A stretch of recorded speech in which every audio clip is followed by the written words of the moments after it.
You're listening to Small Business Talk with Jerry. Sit in on great conversations with entrepreneurs who risk everything chasing the American dream.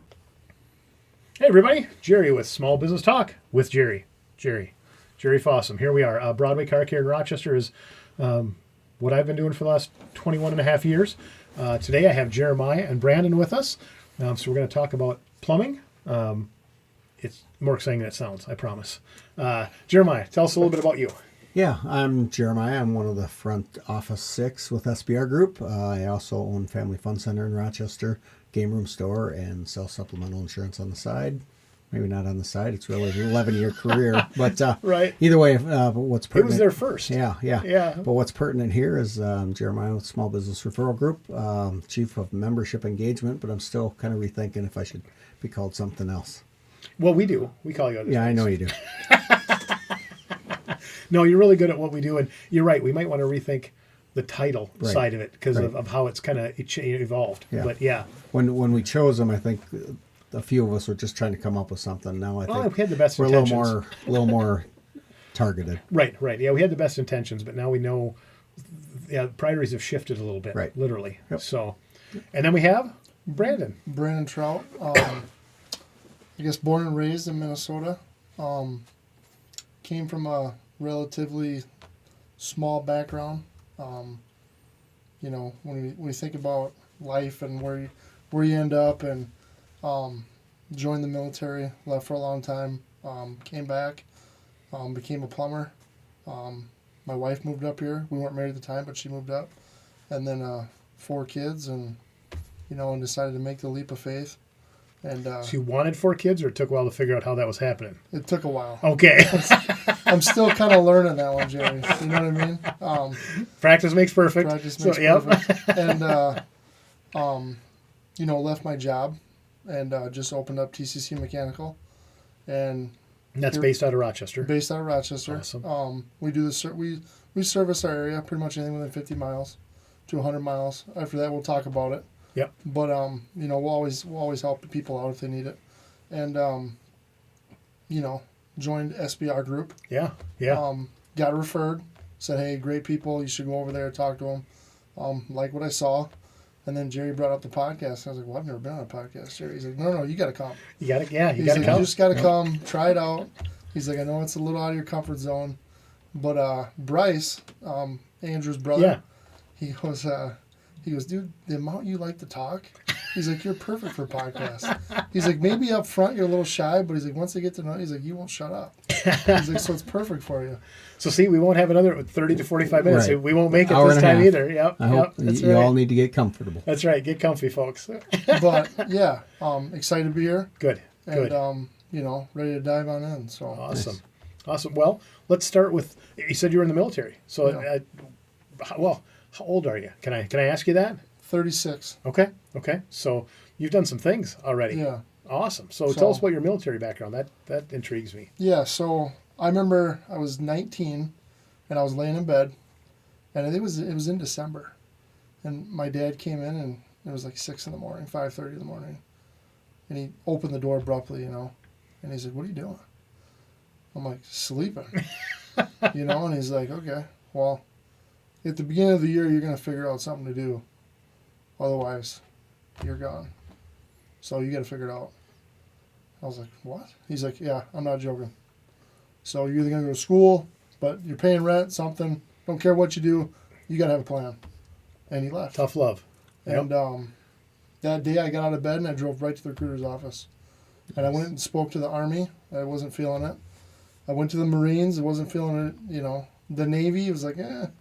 But the Air Force, like, really, the lady killed it, She's like, yeah, you could do this, you could do this. Like, let's take a test and we'll see where you're at. And by the end of the week, I was going to MEPS, signed up, left in May. That was in 2008. Yeah. Awesome. Oh, just like that. How long were you in the military then? So I'm about to hit 17, like 3/4 of a year. Okay. So I was 5 years active duty, and then the rest has been National Guard. Okay. So when I came home, I was like, man, I want nothing to do with that. I want nothing to do with the military. And sure enough, it got me. Yeah. And I joined back up. I needed money. Sure. You know, and they had an enlistment bonus. So I was like, I should just go do it. And I hadn't been out very long. So my year counted in 2013, and I joined at the beginning of 14. So I never actually lost a service year. Oh, wow. Which Okay. was really I didn't know nice. that was a thing. So did that, and here we are. Yeah. So, and I've held almost every position in our squadron. So, I mean, right now I'm in charge of police services and training. Okay. So training. So where do you go for that? Well, so we're changing it, right? Okay. So the base is up by the airport, MSP. Okay. But we go to Ripley and we go to some other places. And, you know, training with the guard is hard. So you only see people 2 days out of the month, right? Yeah. So it's not like work where you see everybody every single day, right? Sure. So you get there, you make face, you talk with everybody, and then you have to dive right into training. Well, in Minnesota, too, it's super cold out. Sure. You know, we can't go to Ripley in January and train. Yeah. We can use the facilities, but you need outdoor training. So people think security forces is like law enforcement. It's not just law enforcement. You know, we have guys that fly airplane security, the Ravens. We have snipers. We have guys that do various other things on deployment. And, you know, so we need training. And it's not just basic training. We need actual, like, good training. And we're evolving, too. You know, technology is taking over. Sure. You know, now we got to go to Florida and do training for the drones. Because you can't really fly. We can't fly in Minnesota. You know, there's a lot of things that go along with that. You know, you can't just put a drone up in the air. You Right. cannot do that. Right. So we don't get to fly. So we have to go somewhere where we can fly. And So the laws are different, you're saying? yeah, and- well, they have it approved down there. We're up here in Minnesota, we really don't. Oh. Even though it's So- federal, even though it's It military? doesn't matter. So people have an issue with it. Okay. So I did an interview at Camp Ripley and got myself in trouble. I mentioned something that I probably shouldn't have mentioned, and it went viral.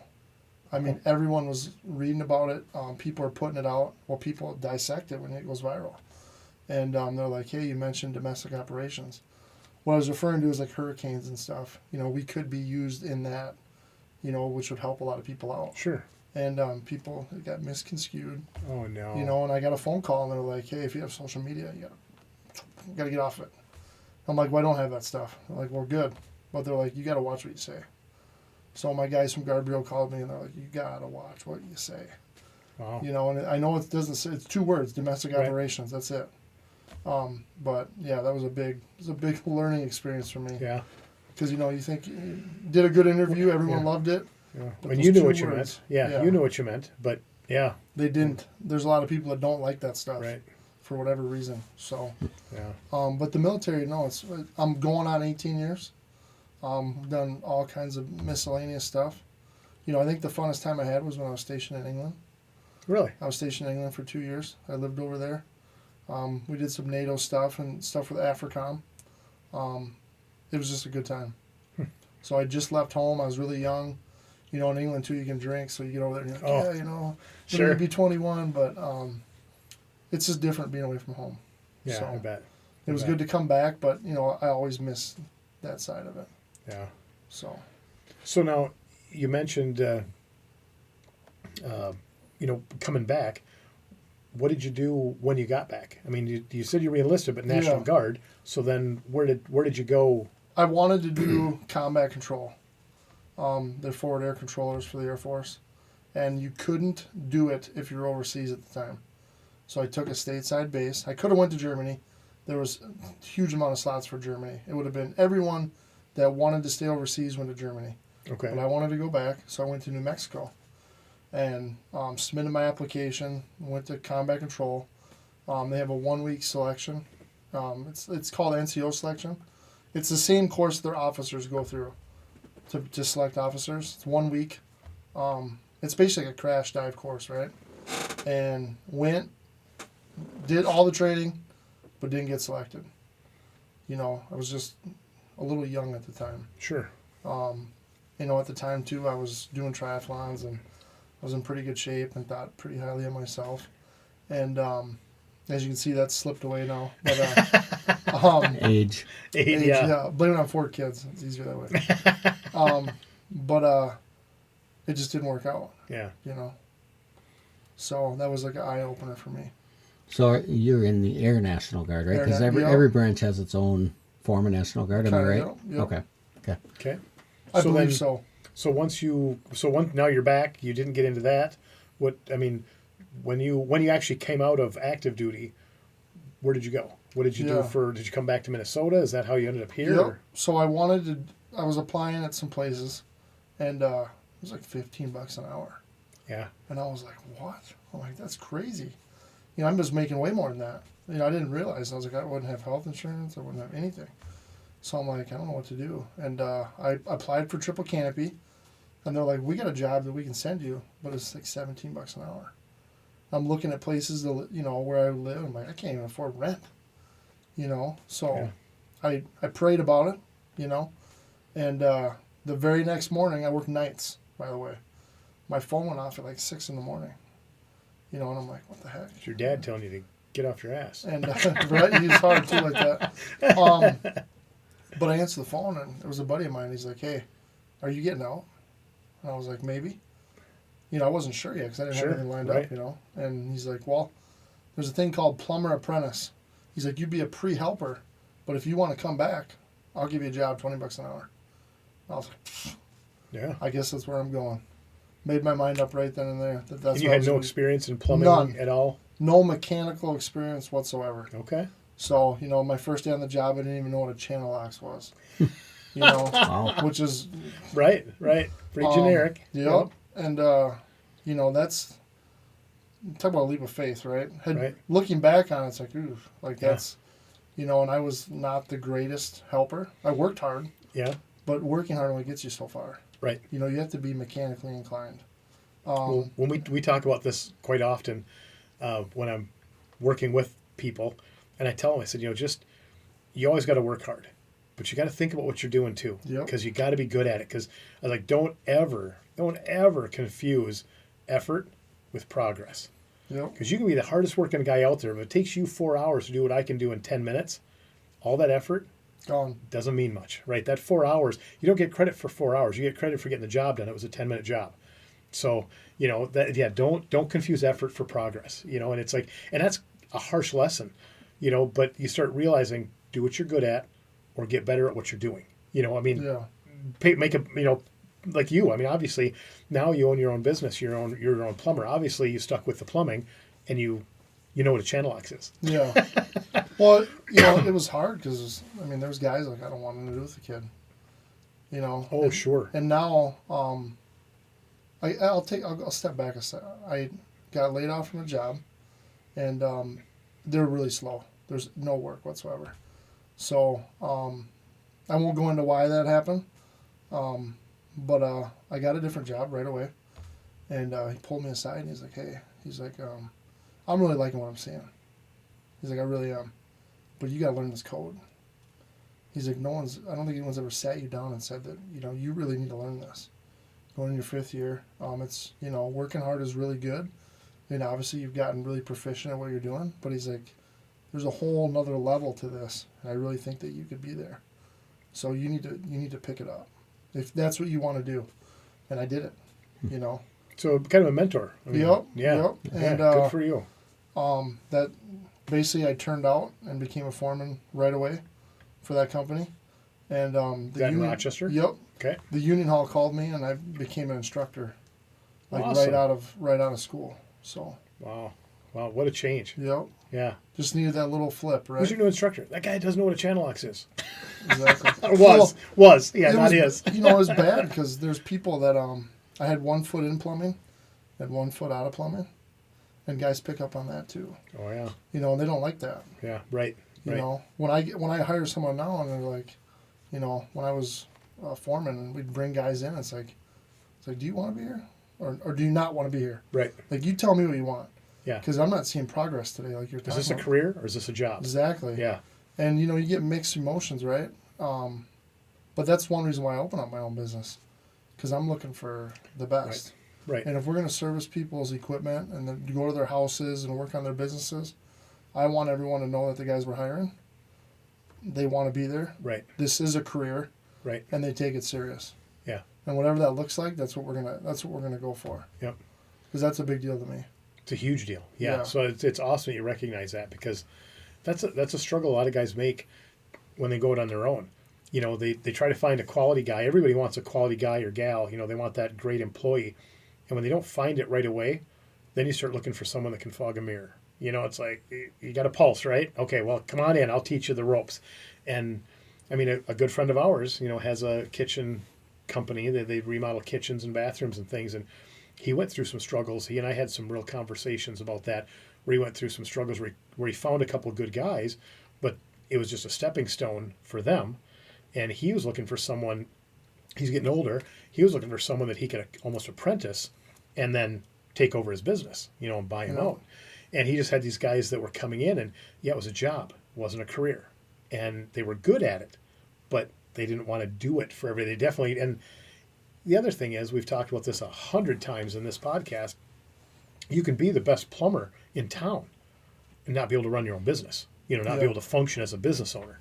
And I mean, there's a lot of guys in the trades that own their business, work the business, and have like an office manager or an administrator that kind of runs things. I think you see that a lot in the trades. More and more. They truly do need somebody to handle the office side of it, because they're professionals at what they do, but the paperwork. Yeah. And I've seen people go out of business because of that. They just how many contractors have you had who've come in? They knock it out of the park, do a great job, and then you're like, you know, a month and a half later, I'm calling them, going, "Did I miss the bill?" I mean, I'm not a guy that doesn't pay his bills. And then, you know, and I'm kind of defending my honor, saying I'm going to pay you. I just haven't. I don't, for whatever reason, I haven't seen a bill yet. I haven't seen it. And they're like, no, that's not you. That's not you. I haven't even looked at that yet. It's in my notes. It's in my, you know, it's on my computer. It's in my email. It's, you know, something.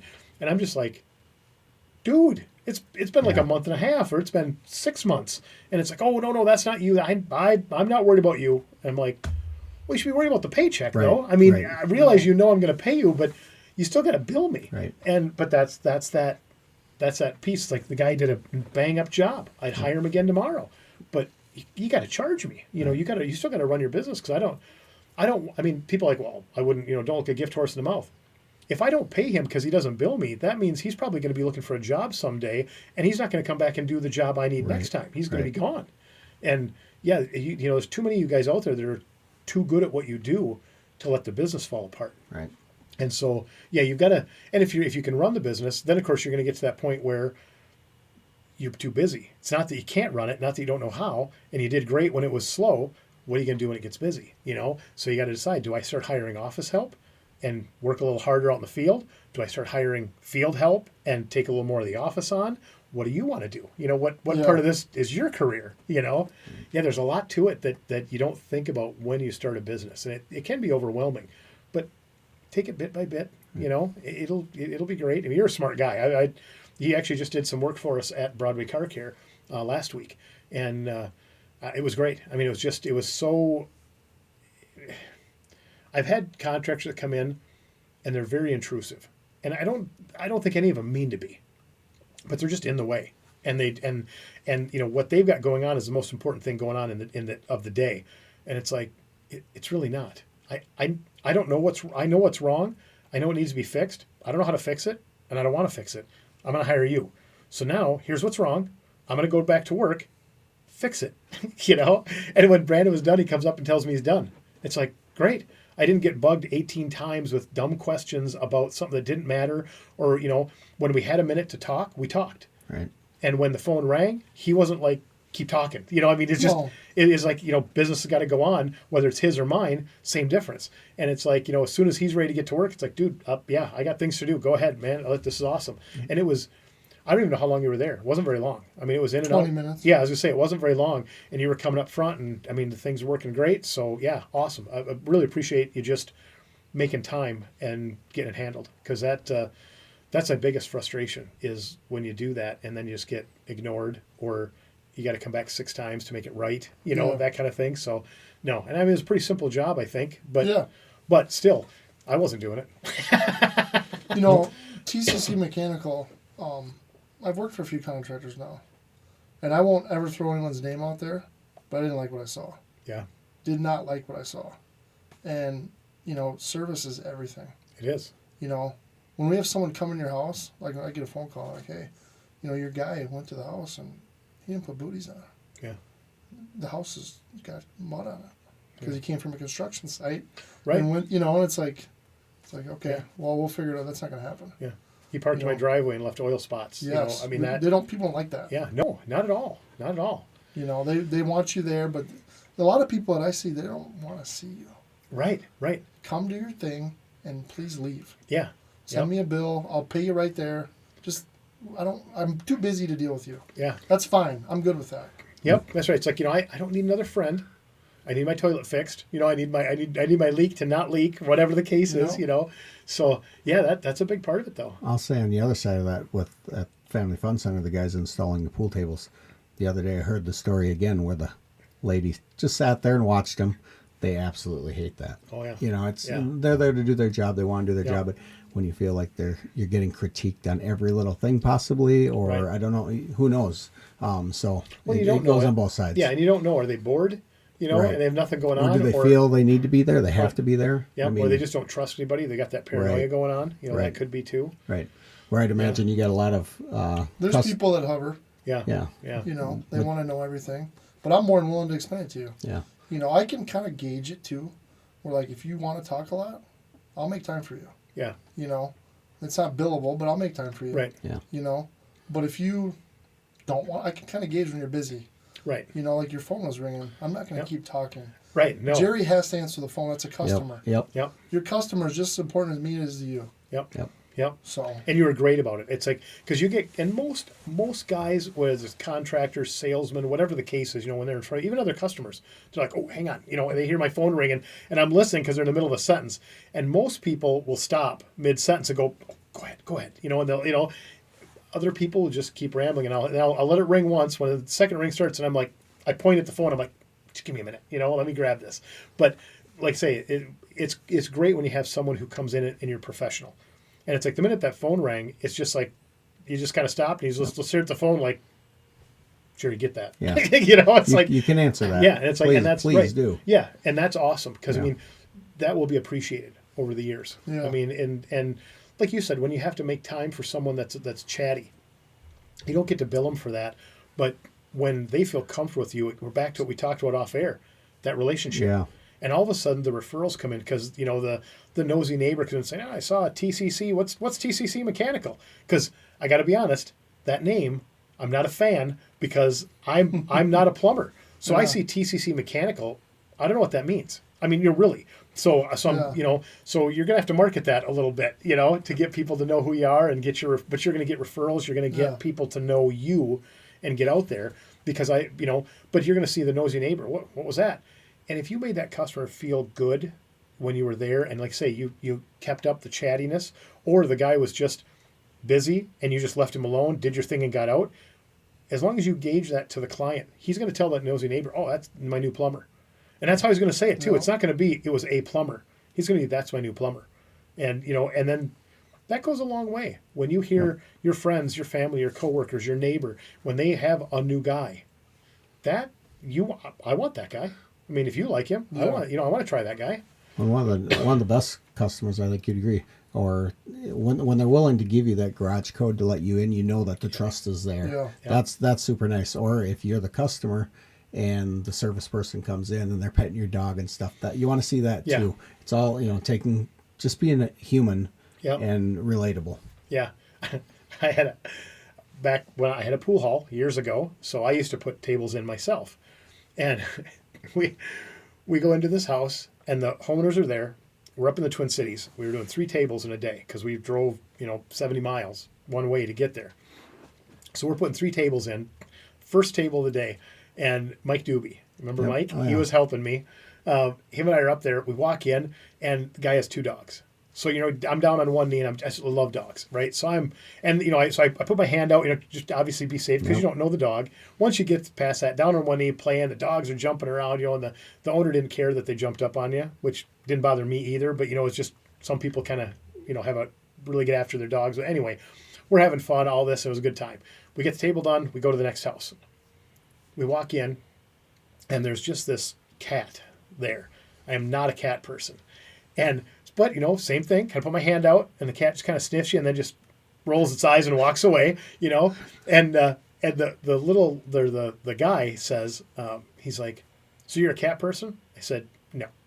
And it's just like that. I'm like, no. And he starts laughing. He goes, just that was for my benefit. I'm like, oh, yeah, I'm a firm believer cats are assholes. And I said that out. I mean, we're adults, right? So I said that out loud. And he starts laughing. He goes, it's my wife's cat. Cats are assholes. He says, I just got lucky because I wasn't old enough to know that is not the way to start the relationship. You don't know. You don't call a customer's cat an asshole until right, you know. Right, till you know. But if you were there, when you put your hand out, the cat kind of leans in and gives a little sniff, and then it just totally snubs me and just walks away, just confidently turns its tail and just walks away from me like, you're not worth my time. Yep. Which is what cats do. I said it and I was joking, of course, and laughing. But, I still didn't have that. That was not the place for that, and it worked out. The guy laughed. He goes, yeah, that's my wife's cat. It is an asshole. And he just kind of, we just went on with our day. We had another great day. But yeah, Doobie's just like, I can't believe you said that. And I'm like, what's he going to do? Kick us out? We're here to put his table in. He wants this thing going. We're going to do a good job. I said, no, we don't have any room for error. And I said, then it worked out, but at the time I was just like, let's go, man. We got to finish this. We got another one to do, but yeah, you get older and you realize it's like, okay, that's not the icebreaker you're looking for, until you got to let him say it, and then you can agree. Right. I wanna go back to the beginning. I've been itching to say it because when you started telling the story about your dad opening the door, and saying, hey, what are you gonna do? I just want to sit 80s music. What do you want to do with your life? I really want to say that into this microphone because I thought of that when you were telling that story. So I'm assuming he loved your choice. He did and he didn't. He's like, well, whatever. My mom hated it. She still hates it. Is he a military guy? He was. He was in the Marines, yeah. Okay. And he knew that that's really what I needed. Yeah. And that school wasn't for me at the time. I couldn't stand going to school. Yeah. I worked at it's a place called Tilly's Tavern. Yep. Orinoco. I worked 30 hours a week in high school. Pretty much all my high school career working at Tilly's and landscaping. Sure. I didn't like school. Yeah. I didn't appreciate it until after I came back from the military and realized, like, hey, school's actually really important. But you were out working. You weren't sitting playing video games. I did that too, but, we didn't. I wanted to work. Right. I wanted to make money and have fun and go deer hunting and do that stuff. So. Yeah. And all the fun costs money. It does. Right. Yep. I wanted to shoot a decent bow.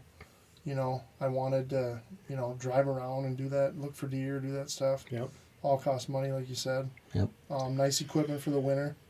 So all costs lots of money. Yeah. I think every young adult who doesn't know what they want to do should head to the military. It gives them a few more years. Yep. Gives them experience. Did you know in Switzerland you have to put in 2 years as a adult male? I didn't. Yeah, No. you have to put in 2 years. It's mandatory. When I was in Norway, they had that. Oh, Norway has that too? And some of the people absolutely hated it. But there was some that you talked to, like, yeah, this is good for me. Yeah. Gets me out of the house. 18's almost too young to know what you're going to do. Yeah. So I have two stepsons. The youngest did not go in the military. The oldest of the two did. Yeah. I really kind of wish the youngest would have. But he's landed himself a good job here recently, I guess. He used to work for me. He must like his new boss better. I keep telling him, if you want to come back, every time he's gone for 4 days at a time, does sprinkler systems in apartments or whatever, and he's down in Dubuque for 4 days, comes home, and he still lives in the house yet. And anyways, I'm like, hate your job yet? Want to come back? Because he'd get along good with our new hire. Okay. But I don't have room for 3 employees, and we Right. still got Lincoln. So anyways. Yeah. But I think the military is a great option for young adults that don't know what direction. I mean, and people mature at a different age. Right. I mean, it would have been great for me. I was this close, and I've been told that military people don't like to hear how close you were because you didn't do it. Yeah. So I usually try to bite my tongue on that, but I was that close, and my best friend ripped me a new one up and down. 2 days later, he went and signed up. I'm like, maybe he just didn't want me to steal the thunder. I don't know. Either way, he's still in. 29 years later, which is super great. I saw him last weekend, first time in a couple years. But I think military is a great option. Yeah. That's a long time. So, to do and, that. and thank you for your service. Yeah, That was the other absolutely. thing I wanted to say. Yeah, 'Cause, absolutely. whether you're served in a war or whether you're, no matter what, you made that choice to join. So, And you don't know what's coming tomorrow. right. Yeah, you don't know. So, When you have to just up and leave, I don't think people realize what that really entails. Right. That's not a simple, like you said, something could happen tomorrow. yeah. And we could be gone. I got a bag packed in the garage, 365 days a year. I change out the soap in it. Yeah. Yeah. Every 6 months. So that way, usually I get reminded of crappy soap when I go somewhere, and I take the bag with me. Yeah. But it's hard too to be away. Like every year we got to leave. There's been some years where it's 6 weeks. Yeah. I'm gone. Yeah. Especially when I got for kids. kids, right? My wife works, so that's hard too because her work. Yeah. It's not just me. Right. I want to, and her boss is awesome. They totally understand, so that's good. That is good. Just even that little story just makes it more real. Things that we don't Right. We think don't have to about. deal I with. mean, that go bag sort of thing. Yeah. That's I'll tell you, just briefly, Thursday, Heather sends me, I get a text from my wife, and I get a picture of a summons for jury duty. And she's just, and it's like, going to turn my world upside down, and it's like, that's how we act. Yeah. And she actually got it pushed off to next July. She just sent in and said, because it's a long story. She does daycare, and she's got new family starting, and there's babies that were just born, and they'll be coming in like 6 weeks or 8 weeks.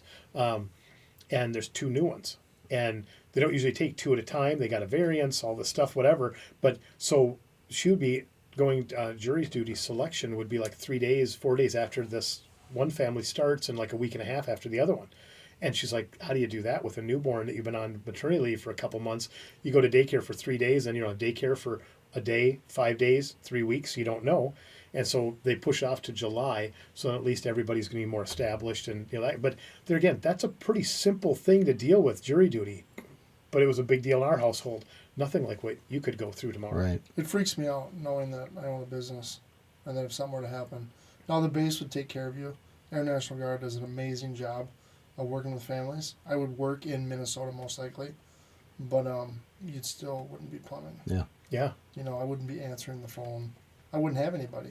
Right. I hold the master too, so without me there, Yeah. it doesn't float, right? Right. And until we get established and I can actually train people to how we communicate with customers, our protocol, things like that. So you're really taking a leap of faith here. Oh, I mean, yeah. you really have to keep your fingers crossed until, I mean, One thing I recently was really sick, ended up in the hospital, and actually almost died. That's what made me do it. Is like, well, I'm not getting younger. yeah. I'm not happy. I went to work and I was like, this sucks. I didn't like the guys that were under me. I was like, I want to fire all of them. As bad as that sounds. Yeah. I just did, but I was like, I think I can do it better. Yeah. So I'm gonna do it. That's entrepreneurship. I think I can do it better. 100%. If you, out of all the facets, and I don't want to minimize entrepreneurship, but out of all the hats that you have to wear, like, I used to joke with people, it's like, when you're an employee, you get up in the morning, you shower, you put your hat on, right? Whatever that hat is, you're the accountant, you're the plumber, you're the, whatever it is, and you go to work. And when you come home, you hang that hat back up, you grab the dad hat or the husband hat or the I'm a partier hat, whatever it is, but that's the 2 you get to wear. When you own a business, it's like you have a closet, a walk-in closet of hats. And you put one on, and then you take about 9 more and stuff them under your armpit, and you head out the door. And it's like, I don't know which one of these I'm going to need in the next 20 minutes, but I might have to come back for a couple. We'll see. This is all I can carry. It's a big deal. But if you could wrap up entrepreneurship in one phrase, that would be it. Yeah. Yeah. In training with being in the military, and then I worked at Shields for a while too. Oh, okay. Shields is amazing. Really? They do a great job of training people. Everybody, we were there today, as a matter of fact. Looking at, I'm building a gym upstairs, and everybody tells me don't build gyms upstairs. You build gyms in the basement. But I guess we're gonna break the mold. I don't know, but yeah, we were sitting there, and we were at least 8 employees. Asked how we were doing, welcomed us to the store. Yeah. I mean, in a big box retail store, that's unheard of. It is. I mean, that is unheard of. It's when you walk into a mom and pop, you walk into Family Fun Center, I would expect Jeremiah to say something or Roxy to say something. Yep. But you don't have 39 employees working the sales floor at one time and expect all of them to do that. It was pretty crazy. I mean, honestly, and Heather and I were actually talking about that on the way home, going, that's a big box store. It has like a hometown feel. Yep. But you're in a big box store that I really don't want to spend money in. Honestly, I'd rather find a Jeremiah. I'd rather find a Brandon to spend my money with. And because to me, if I go to Shields, and maybe I'm all wet on this, but Shields does employ local people, so there's a plus for sure. You know, and they're in our community. They do pay taxes, the payroll tax anyway. But to me, if I'm going to go in the big box stores and spend money, I feel like I could go on Amazon and do the same thing. You know, I struggle with, Amazon's my last resort. But sadly, Amazon and a lot of these online companies have taken over. You go to these stores, I mean, you want to buy a weight set. If you want to buy a weight set in Rochester, you've only got like 3 choices, and all of it's top tier. You've got Johnson, you've got the Fitness Shop, you have Shields. I mean, when I was younger, Kmart, Walmart, Fleet Farm, they all sold weight sets, and they all had them on hand. You walked in, you picked up. They were the crappy old concrete with the plastic shell, but you literally could go in, and back then, I'm dating myself, but you go in and spend $50 or $60 and get a pretty nice little weight set back then. Yeah. But you can have it in the trunk of your car or the back of your truck in 10 minutes and have it home. Now, if you want to do it, you got to drop a couple grand because you're going to, like, say, the Fitness Shop. They do a great job. I don't mean to talk bad about them. I love the Fitness Shop. I've been in Johnson's once, and Shields does a good job, but everything is Olympic style. It's 2-inch holes. It's a couple grand for a decent weight set and the bars and all the things, but it's top shelf. And that's the only thing you can find in town. If you want to find something more budget, home gym oriented, you're on Facebook Marketplace looking at used. You're on Amazon. You're online looking for something to get shipped in. I'm not sure. I'm gonna throw a name out there. Yeah. I think he may actually. I'm gonna say dabble, but maybe it's more than that. But Chris Hartley, you know Chris from Pool back in the day. Oh, He's a chiropractor in town. Yeah. Him and his wife Carrie. They have a store? They don't have a store, okay. I don't think, but I think they do. I don't maybe design and set up. I'm not 100% sure, but if you haven't bought yet, that might be somebody to reach out to and just check, or I can reach out and find out if I totally plugged him without knowing what he does. Yeah, but definitely knows his weights. Okay. Right. Well, and yeah. food. But my point is, you walk to these stores like the wall, even Walmart, their inventory is completely different than it was 10, 15 years ago. They don't have near the width or the depth that they used to because people are buying stuff online. But if you go on their online store, you can find it. Right. Right, and that's what they'll tell you when you go in the store and you're like, oh, you don't have a weight set. Oh, yeah, we've got it. And they'll pop up an iPad or they'll go to their register and they flip the screen around. They show you everything that's online, and it's their version of Amazon. You know, Walmart.com is not Walmart. It's another Amazon. Is all it is. Yeah, they do a good job. They do a good job. Yeah, they do. But take They it do. from a mom and pop shop, unplug your computer. Yeah, well, No, but that's it. yeah. But you got to have inventory then. Yeah. You know, and that's the hard part. You know, the wife and I we went to Shields State, and so we walked through the mall. I haven't walked the mall like just to see the stores that were in there in before COVID, so at least 5-6 years, and I walk in there, literally half of the storefronts are just boarded up. You know, and they have their "Stay Strong" or "Stay Smart" or whatever their little slogan is. You know, with some teenagers' pictures on it. You know. But I mean, and I'm exaggerating maybe a little bit, but a third of that mall is just closed up, and it's like, Shields saved that place. oh, absolutely, Yeah. absolutely. Shields was, when you walk around there was people in it, plenty of people, but you look at when you go back to the food court, it's not. There was maybe 12 people sitting down eating, when that used to be packed. Yep. When I was a You kid, know? you go in there, there's every store. There was nothing boarded up. No, nothing boarded up. But it's Amazon's changed everything. It has. Well, like I say, I went to Fleet Farm to look at and just see what they had for weights. If they had anything in there, so that you're going to get a good price there, you know. And their shelves are bare. Yep. I mean, and not just in the sporting goods equipment, but they had some random weird crap that looked like it should have been on a garage sale. Was all they had for weight equipment. Yeah. Nothing cool, nothing new, nothing looking great. You know, it was just little pieces here and there that looked like they probably weren't able to send it back to somebody. You know. But you don't get that customer service we were talking about earlier from No. Amazon. No, you don't. I mean, You that's don't. that kudos to whether it's service or whether it's Right. the mom and pop shops, the experience and the help. You don't get Well, and that out of all the customer places service. that we went in the last 6 months, the stores I've been in, Shields, that really was hands down a good experience today. But also, they were the busiest of any place we've been. Yeah. So I mean, People like it. people like it. You're right. They're right. they're a good store. Yeah, for, they are a for good sure, store. and they Yep. got a lot of different things they offer. They do. And, They do. And they like have you said, inventory. they train their.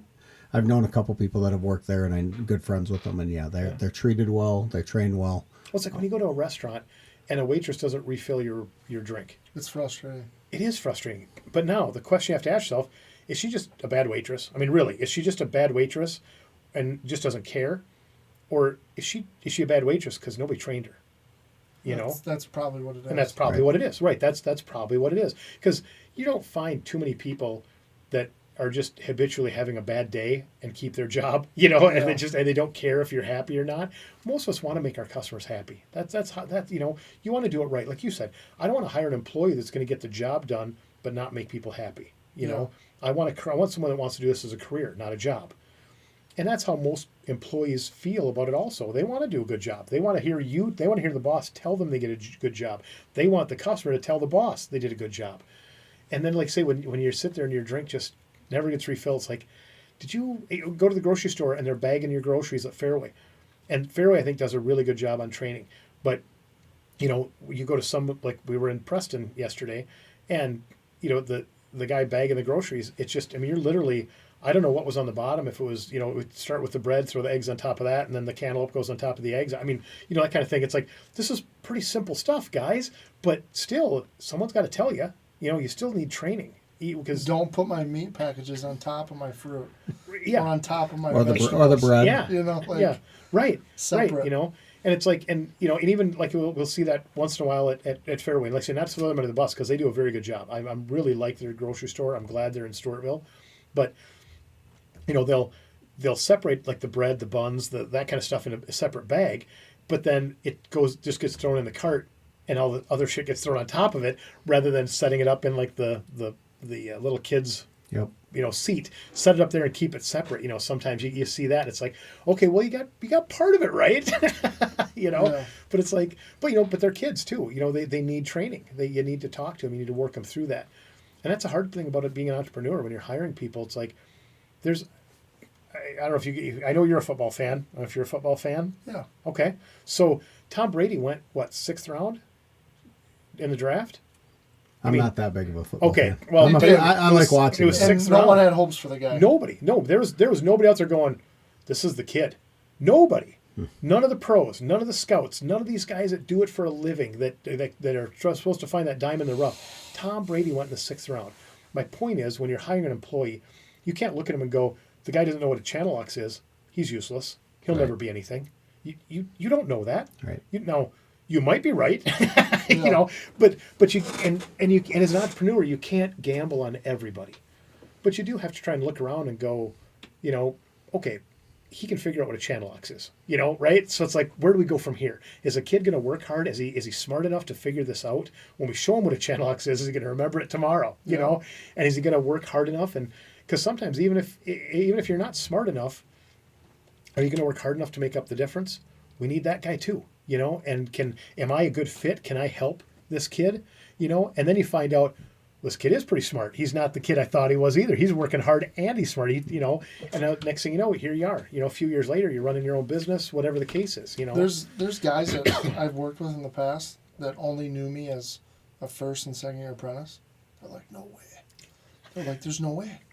Like, he teaches at the hall? I'm like, Yeah. are you kidding me? And in the military, we get these young guys, right? So I'm way inspection team, right? Okay. And we're up at Ripley. And I'm like, hey, what's the deal? They're like, well, I'm not comfortable out here, Sergeant Trout. I'm like, what are you talking about? Like, well, I've never really been in the woods before. I'm like, we're not going to be in the woods. We're going to be in the jungle. Like, do you understand the bugs and the wildlife that are in the jungle? Like, this is nothing compared to what we're going to go to. And it's just talking through people. Right. I feel like when I was coming in, like, no one really talked to me. And it's my job to be there. But pushing people along, I mean, that's really important. As like a boss, like, understanding your people, learning who they are, and then asking them, hey, do you want a challenge in life?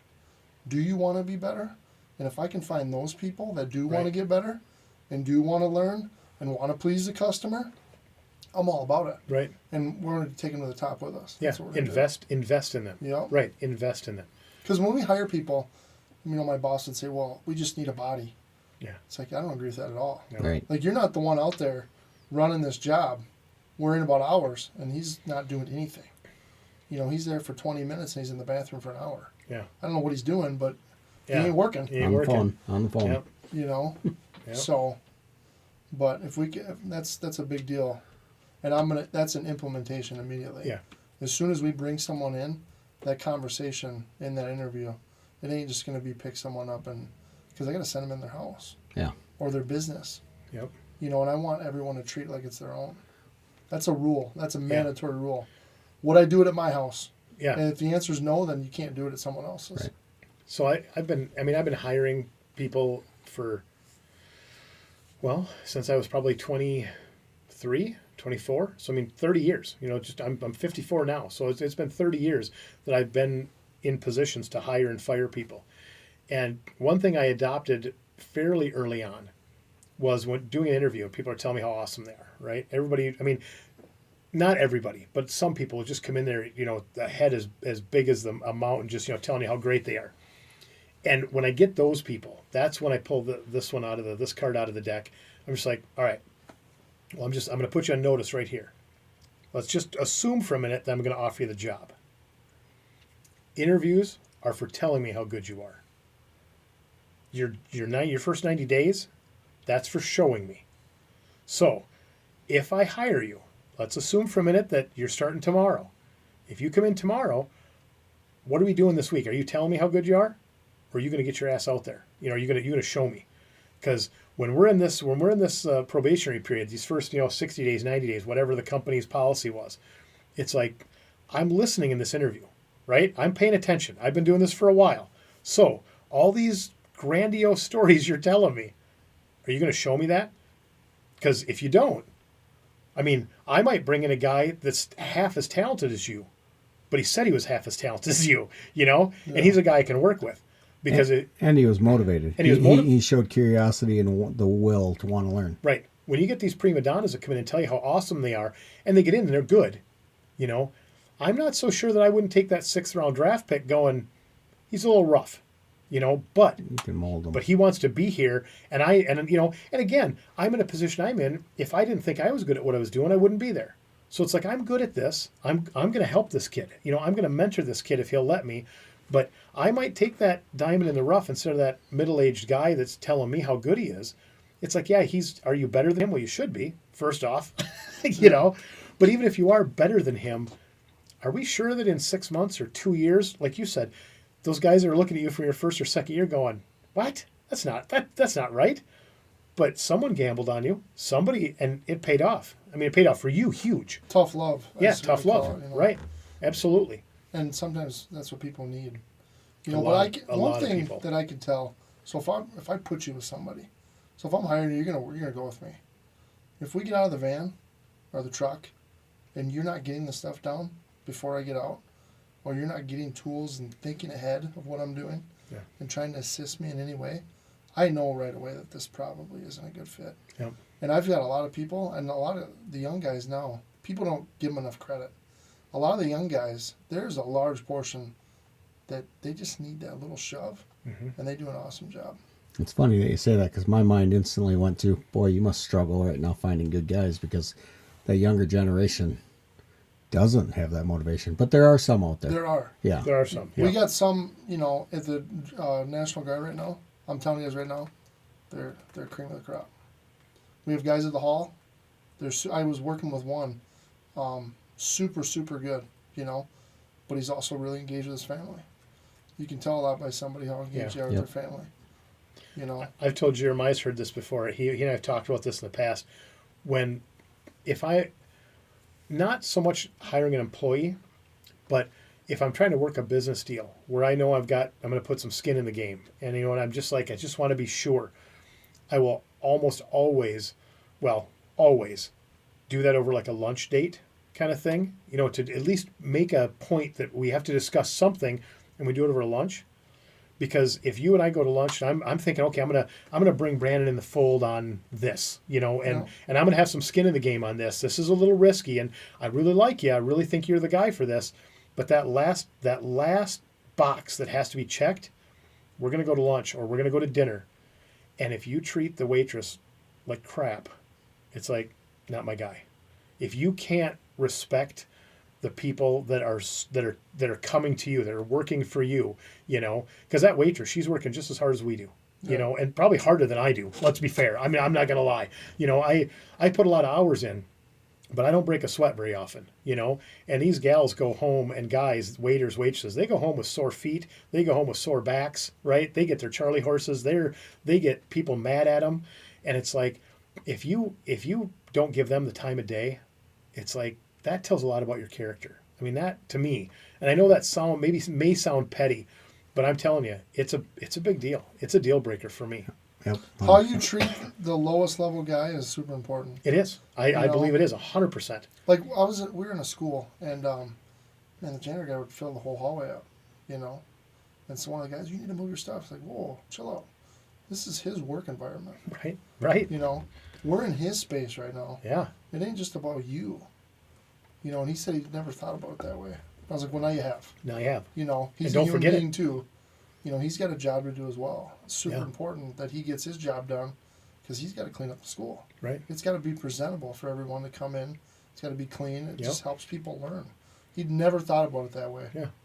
And his groceries cost the same amount of money as ours. Sure do. I mean, they do. The rent, the mortgage, the heat, it's all the same. And like I said, when you look at the guy that's lowest on the totem pole, he's the one that's struggling to pay those bills the most. Yep. And it's like, he doesn't need your attitude. It's like, so, and for me, for me, it's the easiest way to kind of test the waters on that is going to lunch, because you always have a server, excuse me. And most of your servers are chatty, or at least they're friendly. I mean, that's how they make their tips, right? If they're good at it at all, and if they're not good at all, they need your help. I mean, let's be honest. So if they're chatty and these guys just like, yeah, we're talking here, I mean, I've had that. I've had these experiences going, are you through?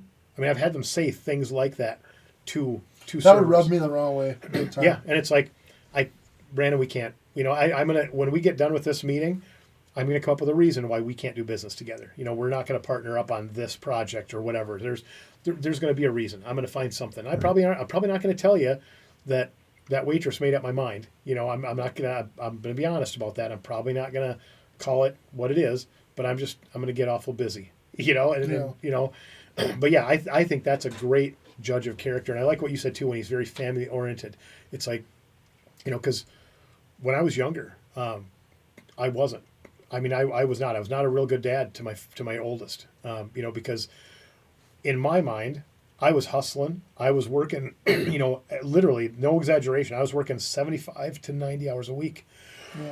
Yeah. So, excuse me, Little League games, I didn't make very many of them, things like that. But in my mind, my time wasn't worth a lot back then. So if I wanted to make any money, I had to put in the hours, and I put in a lot of hours. And so in my head, I was convinced that I was the dad. I was there to provide. So that's what I was doing. That being a good dad meant making sure that we never had to stress over money. These kinds of things. Then as you get older, you kind of look back on it going, boy, I mean, there's a shred of truth to it. But at the end of the day, if I would have taken a little more time at home, we wouldn't have starved, right? We wouldn't have lost our house. We wouldn't have. And it would have probably taken me a little longer to get where I am, but I'm confident I still would have gotten here, And so, yeah, so I have a lot of regrets about that, and there was a lot of times where I just didn't have time for people. And like I say, looking back on that, that's where that experience comes from. It's like, don't be rude. Don't be in a hurry. Just be kind. Yeah, that gets you so many more places than anything else. That's why I chose service. People are like, you don't really have the biggest service background. It's like, no, but we can be good at talking to people. Yep. We can be good at cleaning up our messes. we can be good at being honest with people. And I think that goes a long way. I hope it does. Yeah. I'm going to find It out. does. Yeah, you're going to It find out. I was does. going to say, you're going to find out. Find out. So people You are are going to gonna like it or they're find going to out. hate it. Yeah. But everyone, when I've done landscaping for a while, everybody appreciates it. Yeah. Like, hey, I know we're not going to do a complete rip out. Yeah. But this is kind of what we're up against. Yeah. I'm not going to totally kill you, but I mean, this is, if you don't want me bringing equipment in, you're going to have wheelbarrow marks. Some people aren't comfortable with that. Right. I bet. I mean, just little things, asking, talking to people. Yep. Just an example. I think talking to people is critical in every aspect that you do. Yep. Finding out the guy when you hire him, like, how's your family life? I don't worry about that. Yeah. Well, I want you to be a part of my family, so I'm kind of worried about it. Yeah. Good to know. You know what I mean? Yep. That's a big deal to me. Yeah. Because my family's everything to me. Yeah. My kids, I get my kids at night when my wife goes to work. That's my life. I love my kids. It's funny you say that my recent hire at the Family Fun Center, great kid. First kid I interviewed this time around a year and a half ago. I tried 13, 14 different people, didn't hire anyone. But this one, first one, I didn't want to take the time, didn't want to go through all of this. And I think I got lucky. But I noticed, the other day after we were talking something, when he was leaving, he was clocked out. He walked out in the front yard and he was kind of looking at the lawn and he was trying to figure out space for me. So he took upon himself to go out and think more about that. Yeah. So I really like that. Just, as I read into things, like you say, but I look for the subtle things. But yesterday, I was actually thinking about the family aspect of it. I don't know anything about his parents. I know, he's married and divorced, 24. Not a big deal. You got married too young, whatever. Yeah. Thankfully, he doesn't have kids, and so no harm, no foul there, really. But I don't know anything about his parents. But then I got thinking, I don't know, can you even ask that when you're interviewing? Right. I mean, Yeah. the government's got you so pinched on what you can and can't ask these days that it's a little crazy. You have to be like a legal assistant to do most things. Right. I mean, with hiring someone, firing someone, right. What can you get away with? What can't you? Right. So I now that he's hired and we get along great and he shows great potential. He's been late a couple times, which drives me crazy. And I kind of got after him. And I told him, I said, Lincoln was late the day before. We yelled at him. So I'm going to yell at you. Yep. Because, when one of you guys are late, I'm paying the other one to sit there and do nothing. Right. And, it just doesn't work. So, but he's got a lot of good qualities. So the time management, I can probably get him a little bit better on. But really the curiosity and the motivation to actually help me improve my business, that's hard to teach. Yeah. So, but... I had a boss when I was young, and I remember, and I mean, you've known me for a lot of years. I'm very punctual. Mm-hmm. I don't like the late thing. I don't. So, but I was probably 18, 19, and I'm about 20 minutes late. So, not like a day late, you know what I mean? But late's late, right? Especially 20 minutes. 20 minutes, right. And I'm hustling, right? I wheel into the parking lot, kind of driving crazy, give a quick park. I jog, get out of the truck or out of the car. I jog in, and he sees me running in, and I'm like, and he's like, Jerry, what is your hurry? And he's like, serious, just like not worried, not upset, not telling me he's mad. He's like, what's your hurry? Like, I'm so sorry. And I don't remember what the story was, but there was a reason, not an excuse, but a reason. And I'm like, this is what happened, blah, blah, blah, blah, blah. And he's like, I said, but I mean, made it very short story. I'm like, so I'm ready. Let's go. He goes, but you ran. I saw you. I don't see you run. You ran. Don't be in a hurry. Pardon my French. He goes, you're effing late. You got all day now. And he was and I'm like, at first I was thinking, it's no big deal. Then when he said that, he's like, you're effing late. You got all day now. Don't be in a hurry now. And I'm like, he goes, a hurry was when you were 20 minutes before you had to be here. You should have hurried up a little bit. And then I'm like, oh, he's pissed. It's like he is pissed, and he's just not yelling at me. And then that was one of the most miserable days at work I'd ever had because he was on me all day, no matter what. It's like, and I was just trying to make him happy because I didn't appreciate me being late either. It wasn't like I thought it was no big deal. I wasn't, it was a big deal to me, and I felt terrible. And I hustled all day, and he did not let up. And I was just like, and then when I'm leaving, he says, 7 o'clock tomorrow? I said, 6:55, sir. And I just, and I never called him sir because we were very friendly. He was a very nice guy. And so, and I was like, 6:55, sir. And he goes, oh, now I know I got through to you. And he just laughed. And then he wasn't, and we never brought it up again, but I don't know that I was ever late again. I mean, I've been late. I can probably count on one hand in my life at 54 how many times I've been late at work. It just doesn't happen, But yeah, but he said that, he's just like, what are you in a hurry for now? You're late. You got all day. I'm like, okay, gotcha. Yeah. Point taken, We had a guy, his name was Sergeant Kane, super hardcore guy. Been in the military forever. When I say hardcore, I mean hardcore. And first day there, I'm always within the 5 minutes. If I got to be there at 7, I'm there at 6:55. But he's like, you're always showing up at, I think we had to be to work at 4. He's like, 3:57. He's like, he walks through the door every day. He's like, I hate that. That makes me not like you. I'm like, really? And he's like, no, I'm serious. He's like, I want you here 15 minutes early. He's like, you should be 15 everywhere you go. But he's like, if you're going to work for me, you will be here 15 minutes early every day. Otherwise, I'm going to keep you 15 minutes late. And he was dead serious about it. Really? And he did. If you showed up, he'd keep you there late. I had another supervisor. He didn't care about that.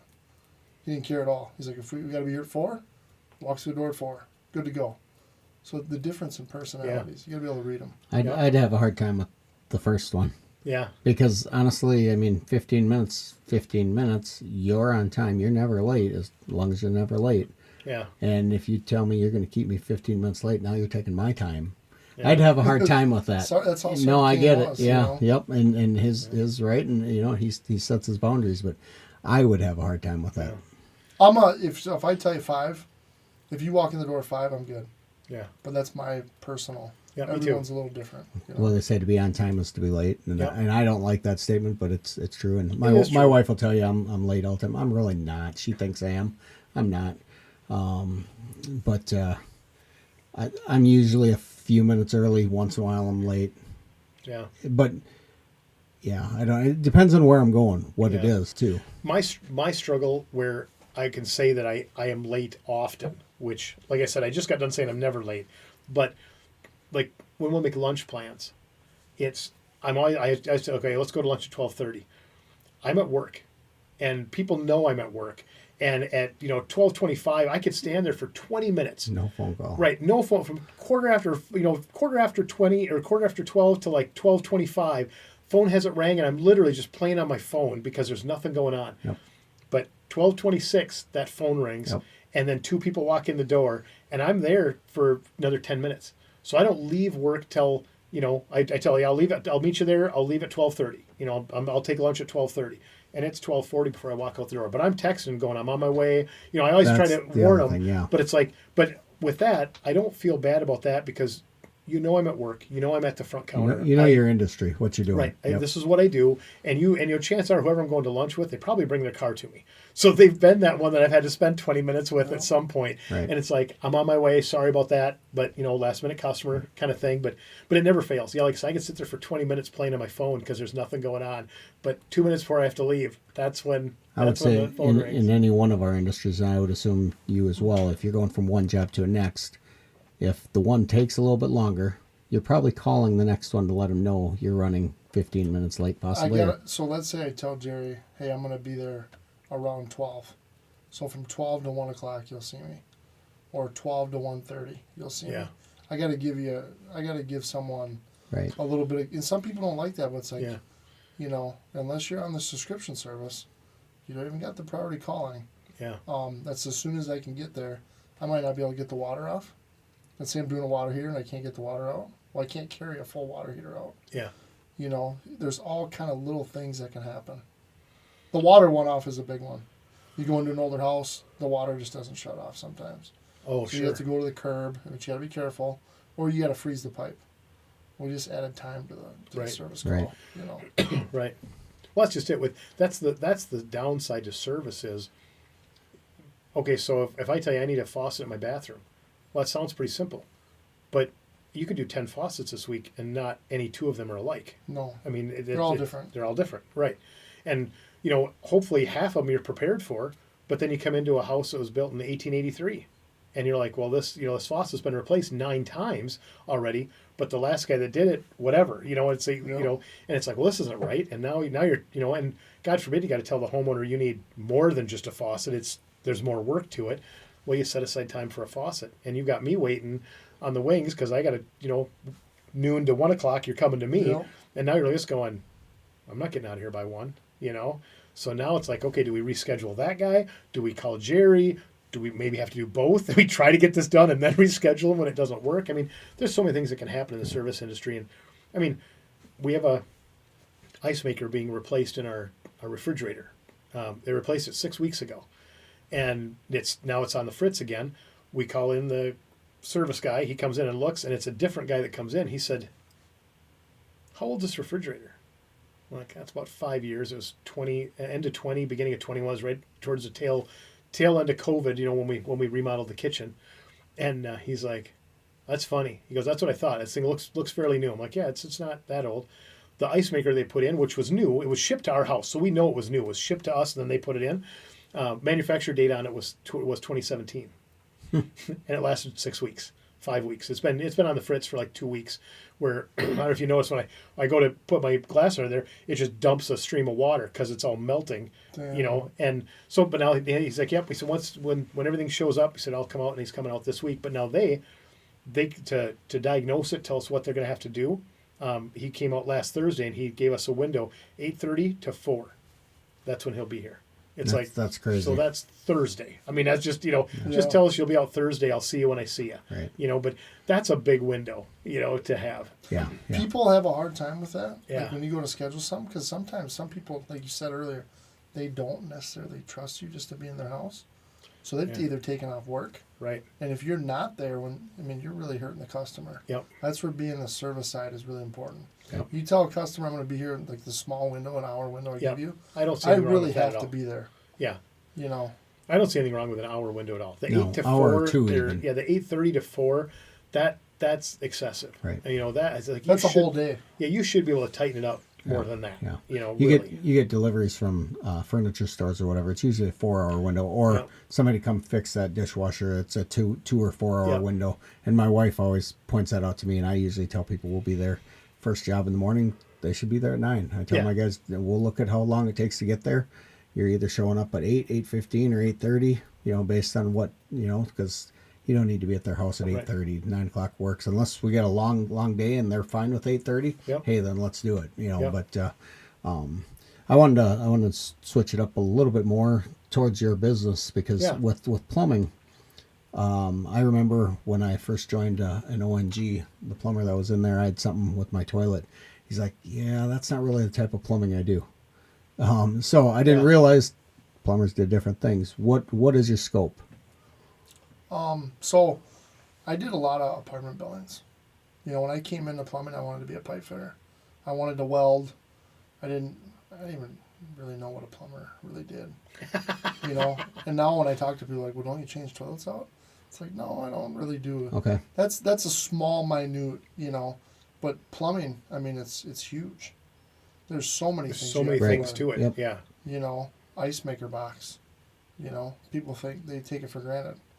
You don't want hoses running through your cabinets. So when we do a new install, we're putting an ice maker box in for your fridge, right? You call me and say, hey, Brandon, my water, it's not going down. Okay, I'll be there.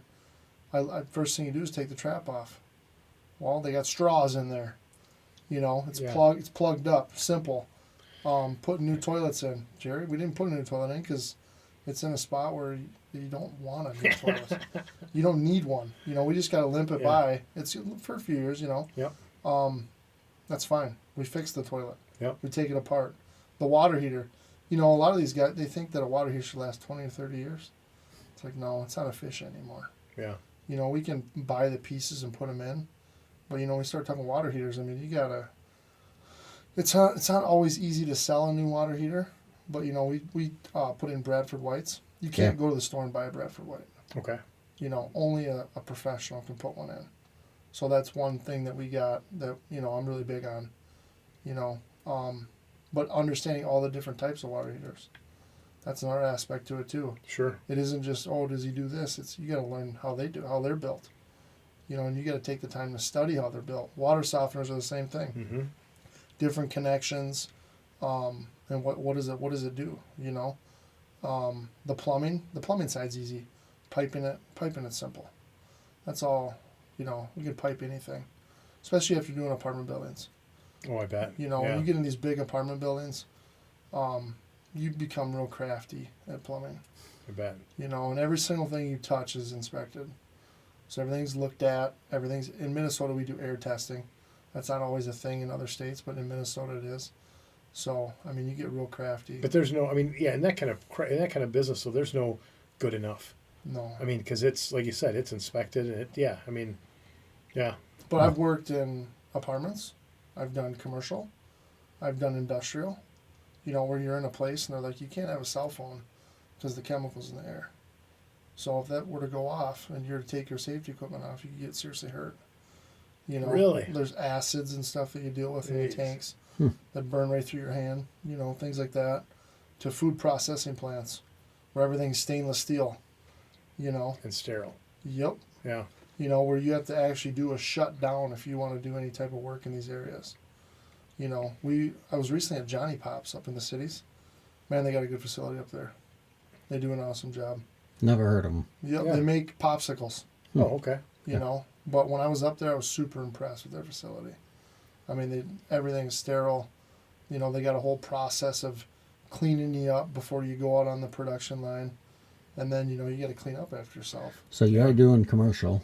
Yep. Yep. And residential. Yep. And Very light commercial. okay. And whether it's the icebox, sink, dishwasher. toilet, flushometers, setting a carrier. So you're doing quite a scope Yeah. of plumbing. If you need it underground in your basement, let's say you want to move your toilet, or you want to add a restroom, like where it's at, we'll come up with a solution. Okay. We'll get it. We'll figure it out. How about backflow testing? Yeah. So I let my backflow go. I was going to these buildings. It'd be a Friday at 2:00, and we weren't set up as a company for me to be out doing that. That's another reason why we're here. Okay. So if we're gonna go do backflows, we had to be set up to do backflows. Yeah. And then it would never pass because they're in a terrible place. And then you got a schedule to come back. It's like, well, if I had the pieces with me for these backflows, I could just fix it now Right. and just be do it now. done. As long as we get approval. Because to do that's it. Rochester. That's everywhere in Rochester, right? Rochester is, Or is it yes. Olmsted? Is it Olmsted County Rochester. thing or Rochester? Okay. Because Because I know I have to do it at Broadway, but now my other business, I don't have a single other one that needs that. But Broadway, I have to do that every year. So. I got to put a backflow preventer in almost every building you go in Roch. But then you go to other towns, they don't require any of it. Yeah. Yeah. So. But I will be getting my backflow. Okay. Good. So I Good. teach at the Union Hall, and we've kind of geared my class. Well, I just had mine done like 8 weeks ago. So just before I met you. So you got a year. Yeah, I'll have it by next May. I'll have it. All right. So All right. Well, I'll let you know when I get my letter because I get Yeah. my letter. I don't keep track of it. I just wait until they give me my letter saying, "Hey, we haven't seen your backflow test yet." I'm like, oh yeah, I'll schedule So it. as a business, you guys send this in every year? Yep. You have to pay a plumber or pay somebody. I don't know if it's all. Is it just plumbers that do it? well, yeah. You got It's a plumbing. It's a plumbing thing. because there's two certs that go with it. You have a tester, then you have a repairer. Okay. So you got to be a journeyman in order to be a Okay. repairer. So Yeah. So every year I have to have that backflow valve, whatever. backflow preventer. Okay. You have to have that checked every year, and I have to pay someone to do it, and then so far the people that I've had doing it, they submit the paperwork to the city, so I don't have to do that. But then they leave me alone. Well, for the record, I rent, so Yeah. Right. I right. I don't do that. But obviously, hoping Yeah. hoping in the nearer than future, Yeah. I'm hoping that changes. Yeah. And Good. my name says mechanical. We will be doing HVAC, but Okay. that's a hire. I got to find somebody Sure. that I trust. So And we got to bring him in, and I'm going to use him for the company Right. to basically get that up and running. Nice. So what about, like, for instance, we've talked about this so many times, and I'm probably next summer I'm going to be in a spot again where I'm ready for a new grill. And we talk about doing like a natural gas grill instead of a propane tank. Yeah. And is that something you would do to plumb that? Yeah. Okay. So you talk about commercial buildings. I can think of one, the Hyatt House, right down here in Roch. Yep. I did that. I was a foreman on that job, and they have the action, the shut off switch inside there, and we had a hard time with that one, but that's as simple as just piping it out, putting your box in. A lot of apartment buildings have them, where there's a grill box outside. Yep. Where it just hooks right up, and then it's easy. Okay. You buy the box, you put the box in. It's got all the correct stuff. Yep. The labeling that you need, so it passes inspection, and then pipe it in and good to go. Well, we've looked at some Gen Air, and they come when you buy it, they come set for propane, but it comes with the natural gas conversion kit, so that you can run it either way. And I would like to. It never fails. I'm always screwing around with that propane tank at the least opportune time, and then you grab the new one and you're like, it's not new. I should have filled this 3 months ago. It's when you have someone come over your house and you're like, oh, it's just grill fast. Yep. It's like, oh no, it's out. Or you make plans and you think about everything else except the propane. Yep. And it's like, just turn the son of a bitch on and go. It's like I just want to, and now especially I have, we have like the Blackstones are so awesome. Yeah. If you have one of those, that thing is amazing. And so to have both of those on natural gas would be awesome. We'll get you set up. Easy. Okay. That's easy stuff. Good, because like you talked about the wheelbarrow marks, right? Yeah. We want some patio work done here, and we've managed to fence in the backyard between daycare and having dogs, and there's no good way to get concrete back there.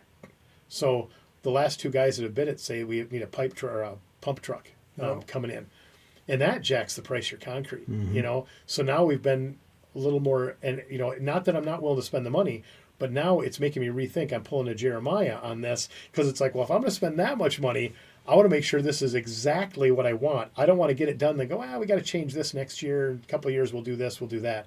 It's like, no. What if we're spending that much? I want it perfect. It better be exactly what I want. So now we're back to so my drafting table will probably get a little use, Yep. But we'll play with that a little bit. But yeah, so that's got to get done. And then once we have that done, but doing that, you start figuring out what kind of equipment you want too. When you're doing that, because we love the outdoor cooking and patio life. It's awesome. Yep. Minnesota's extreme, right? You get the winter, it's like ooh, but in the summertime, it's awesome. It is. You it can't is. beat it. 9:30 at night. It's still relatively light out in June. It's going down, but it's it's perfect out. You can handle 2 weeks of crazy cold weather. Yeah. You can handle Minnesota. Yeah, that's it. When you can handle, there's that spot. I mean, 2 weeks is kind of, but yeah, when your seat makes noise when you get in the car, it's like that's cold. Yeah. That's cold, and we usually get it doesn't seem like it's been as bad. The last 2 or 3 have been really lame. Yeah.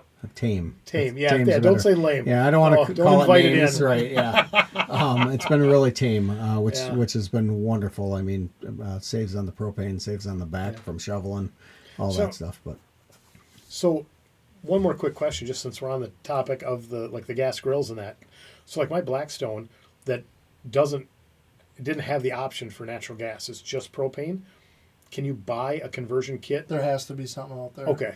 Nowadays, everything's got something that goes with it. So we should be able to plumb it into both of them. And would you put shutoffs to both of them then, so you could?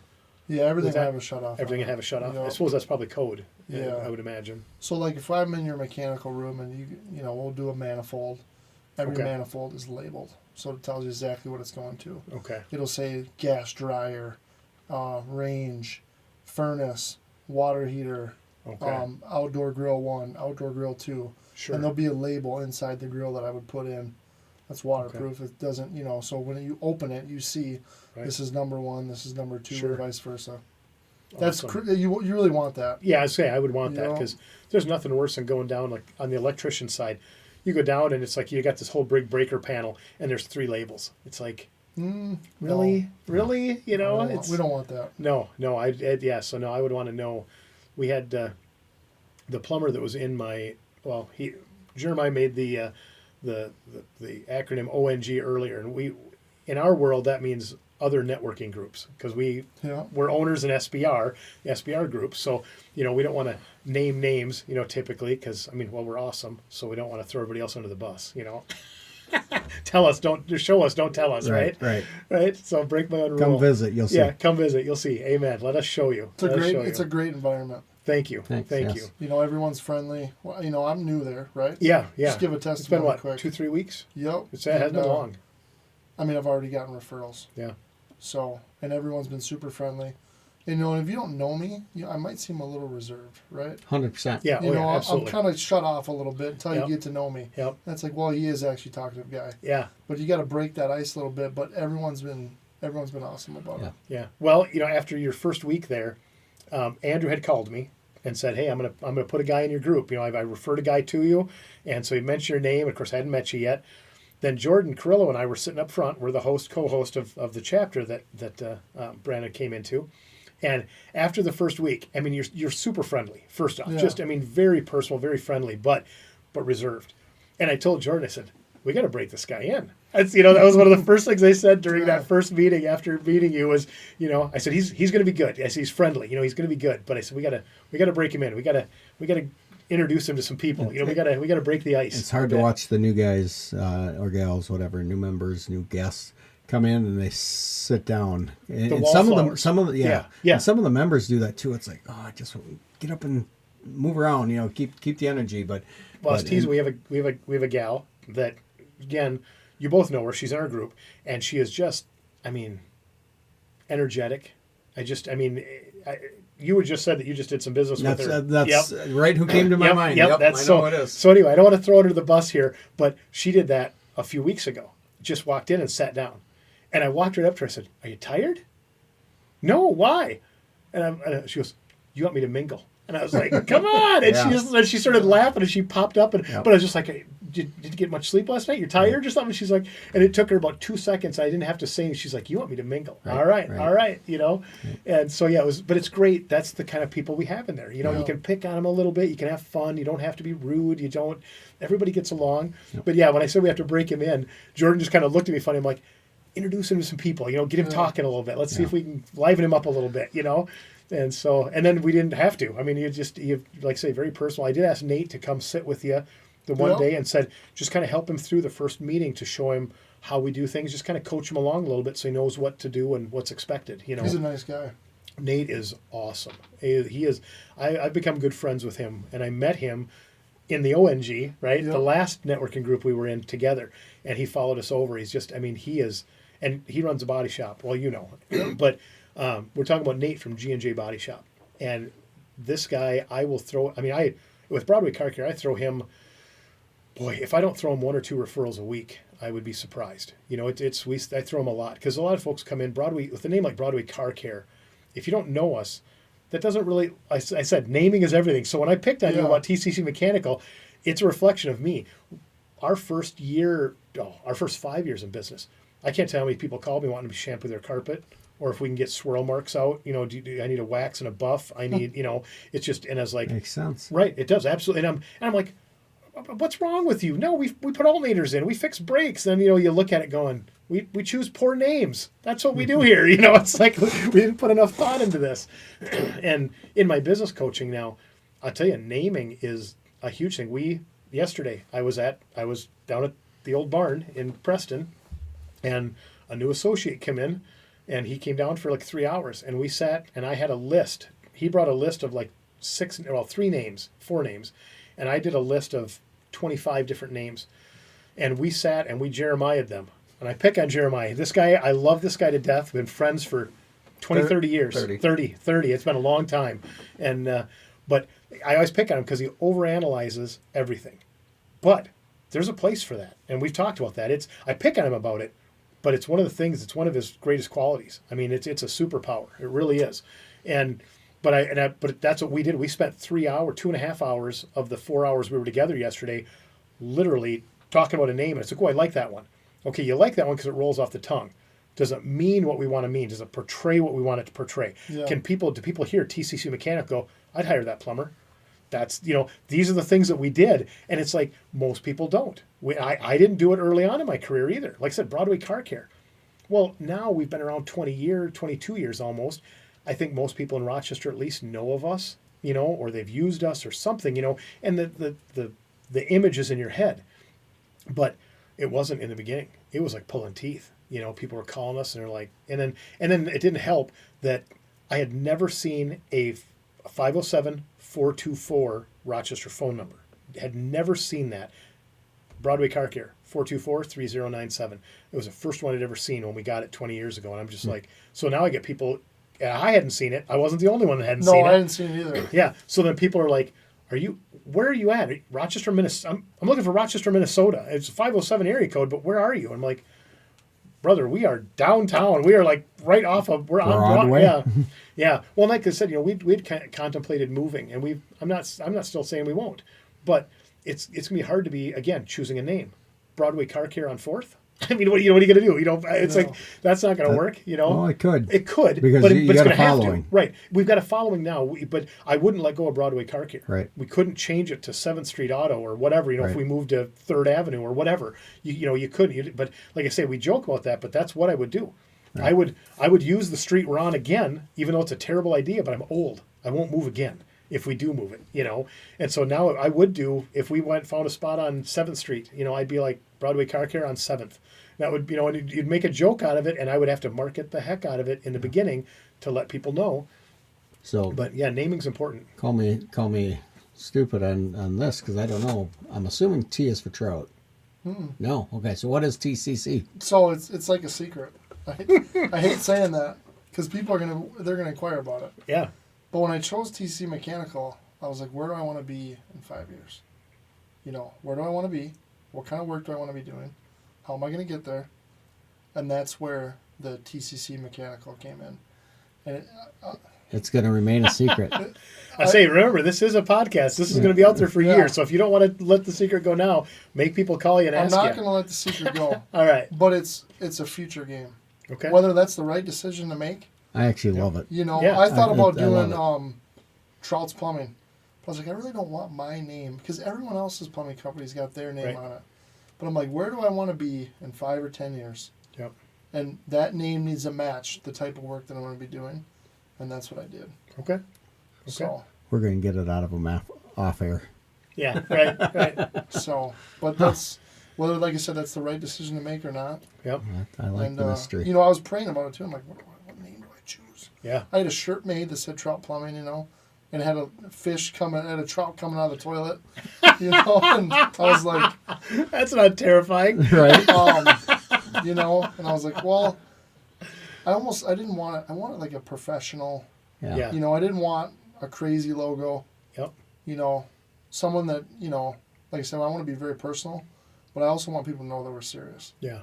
because your time is serious, but more importantly, the money you're going to be spending is Oh, yeah. serious. It is. Because I don't want you to call me back. If I put a water heater in your house, I don't want you to call me. I want you to call me in 12 years and say, hey, that water heater just took a dive on me. Yep. Or Yep. it's about to. Right. Yeah. We'll come back. Yep. We'll come back and do it. Yep. That's what I want.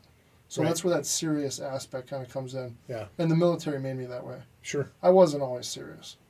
I was, not a very serious person at all. But I got around some super serious people Yeah. in the military. And you do that when you're doing missions and stuff. Sure. And I you bet. become serious. Right. And that's where that. So you mentioned it kind of comes from where you want to be in, did you say 5 years? 10 5 or years? 10, Five- yeah. Yeah. So do you listen to a lot of motivational podcasts, books, things like that? Yeah, a little bit. Okay. Who's your favorite? Do you know? There's a guy, everyone knows who he is. Not everybody, but his name is David Goggins, right? Mhm. He was 300 pounds, and he was in the Air Force, and I think he said he was spraying for cockroaches. And he's struggling, right? Hates his life, hates himself, and did a complete 180. When I left home, I didn't even have money. My dad, I was like, hey, Dad, can I get $10? He's like, what? And I'm like, yeah, for the airport. And he just looked at me. He's like, what do you need? I'm like, $10. He's like, I'll give you 20. But he handed it to me and pulled me in. My dad was super alpha. Pulled me in and he goes, you're real tight, He's like, you're going to give me that money back when you get home. I'm like, yeah, I got it, Dad. I'll give you the money back. And I remember the first time I came home, I threw him $20. He goes, what's this for? I was like, well, you said you want your money back. He goes, I was just joking. But that stuck with me. Yeah. So that's where that serious side Yep. really dials in, I don't do the whole motivational thing. I think motivation can kind of be fake. Yeah. But I think as an individual, if you can create goals and really try to look forward and stick to them, Yep. and you just work towards them every day, joining an SBR group, if you'd have told me a year ago I'd done this, no way. Yeah. Podcast, absolutely not. But I have to change, though. Right. I have Right. to evolve. I have to get better. I Yep. got to provide for my family. So Right. here we are. And it's on you now. Yes. Yeah, it's on There's you no now. one else. Right. My boss ain't making the deals anymore. I'm making the deals. And I want people to understand too, like, we do care about our customers. Right. But we care about our reputation too. We don't want anyone saying, crazy stuff. Right. Like, there's some contractors where people are like, I don't want that. No. And And you got to work hard for that because yes. things out of your control are going to upset your customer Yep. at some point. And you're new enough, maybe you haven't run into that yet, but you know what I'm talking about. I've run into it being a foreman. Right, being a foreman, you know what I'm talking about. It's like, I'm sorry, but telling a client that it's not my fault, that doesn't cut it. It's like No, it's, they don't wanna hear that. They don't want to hear that.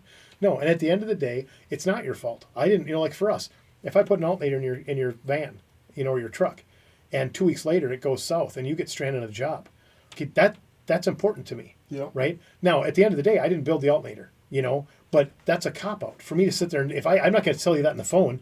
Well, I didn't build it. Obviously, Yeah. but you already know that, and but at that point, it's like I can't make it not fail. Yep. But what am I going to do now? Right. What am I going to do now to take care of it? You've had it where you buy something from a vendor, and it shows up, and there's a piece missing, or there's a chunk broken off. And it wasn't their fault, wasn't your fault, but the shipping in between. Yep. You Still got to do something. Yeah, you still can't hand it to the customer going, hey, I know it's broken, but that's how I got it. You can't. You're not Right. going to do. You can't do that to somebody. No. And it's not your fault, but you got to take care of those people. I can think of an incident that just happened to us. We had a plan change. Well, I didn't get the update from the office. So we installed a tub shower. Oh no. Well, they did a walk around. They're like, luckily we caught it beforehand. But he's like, hey, Brandon, these aren't tub showers. These are showers. I'm like, I'll get back to you. Got them, switched them out, $1,000 mistake, whatever, Right. And he goes, well, I appreciate you just taking care of it. You didn't complain about it. Yeah. You didn't say, oh, we didn't get the update. No, you just took care of it. Right. And that's something we just try to do. Yeah. Just make it. Not work. always easy. No, it's hard. Because I like to tell them, like, well, you didn't send out the update Yeah. like you were supposed to. Because I remember reading in the contract, but it doesn't matter. Right. It doesn't matter. Right. But at the end of the day, you're right. But being right, you don't know how many jobs this guy's going to send you going forward. And being right on that probably guarantees you zero. Yeah. So at the end of the day, it's like, okay, The customer's always right. Right. As Right. bad as that is. Well, we've heard that. We've all heard that since we were kids, and we always say behind the scenes, you say it's like the customer is seldom right. I mean, let's be Yeah. honest. That's the hard truth of it. But the saying that everyone said customer's always right, it's not about the customer's always right. It's about, do you want that customer happy? That's Do you want that nailed it, customer? yeah. Do you want that customer talking good about you? Because in this day and age, when I first started in business, Google didn't exist. What, 1997? Not Wasn't even that? sure. Something like that. I think something like that is when Google became a thing. But I mean, right now, Google reviews, that's paramount. If Broadway Car Care were out there with 30 reviews and had a rating of 1.7, I mean, do you know how much business that would cost us going forward? People just aren't going to come. People I don't even have a chance to talk to because they're just never going to call. Now we're fortunate. We're almost 22 years old. We have a 4.9 rating. And I'm pretty confident, I would have to go look at this, so you can correct me in the comments, but I'm pretty confident there's not another auto shop that has any real time behind them that has a 4.9 rating. Most of them are, in that mid fours. I know there's a couple out there that are in the mid threes, but You got to work hard for that. you got to work hard for that. And that's a big deal now. And the customer's always right is about holding a 4.9 rating. It's not about the customer's always right. You Yeah. know, it's about holding that, and that's my easiest way to explain that today. You know, in terms that people understand, because like I said, Google ratings, that wasn't even a thing. I mean, we just worried about, 25 years ago, we worried about the fact that, well, if you do a great job, bust your ass and do it right, do a great job, that customer's going to tell 2 or 3 people. You know, now you screw that guy, you do something wrong, you make a mistake, whatever, that same customer is going to tell 30. I was gonna say 20 to 30. Right. Yeah. That was the rule of thumb. Now it's like you don't have to say that anymore. Just go check out your Facebook rating or your Google rating. You know, it's like, oh, there it is. That's We were in Florida and we're talking about where to eat, and I'm like, what are you guys thinking? You know, I'm usually a food guy. You know yeah. what I mean? Oh yeah. I love my food, and Yep. somebody brought up, well, this place. I'm like, I get it, but my place has almost 5,000 reviews, Yeah. and it's a 4.8. Yeah. And here's a 4.7 with 100 reviews, and everybody's like, yep, we're going there. You know, Yep. simple. That Google review thing is Yeah. huge. It's huge. It's huge. It's massive. It really is. Yeah. Talk about food. I mean, that used to be my world. Now I kind of not so much anymore. But it's sad, really. We went out last night. I'll give a shout out to the Purple Goat. Okay. In, I haven't been there yet. In Are they Rochester. good? Is that a good Very place? good food. And I'm going to tell you, you're the first I'll tell. When you go there, ask if Keely is working and you want her table. Okay. I told her at the end that she was going to wonder why all her coworkers were mad at her because everybody was asking for her table. Because she's got a personality that just was really good, treated us well, took care of everything that needed to Yeah. be taken care of. Wasn't our intended waiter/waitress. The waiter was being. He had a conversation with his boss apparently, and either way, she noticed that we hadn't been taken care of. She stepped up and did it, but just great for conversation, everything. So, Awesome. Purple Goat, and asked for Keely. I don't know how long she'll be there. I know she's going to nursing school or whatnot. Which I called too. I told the wife when she wasn't there. I said, I bet you she's going for nursing. And so my wife asked her, sure enough. So, but she's got the personality for it. Good. So, Well, Brandon, we're our 30 to 45 minute podcast at an hour and 36 minutes. So I think we've done our job here. Sure. What would you like to kind of parting words? Anything that you want to tell people that are watching this? I mean, if you're listening, I don't want to sound cliche, but what you see is what you get. If you're listening to this and we're the personality for you, great. Like I said, I am who I am. Yep. So we're not trying to sugarcoat anything. We tell it straight.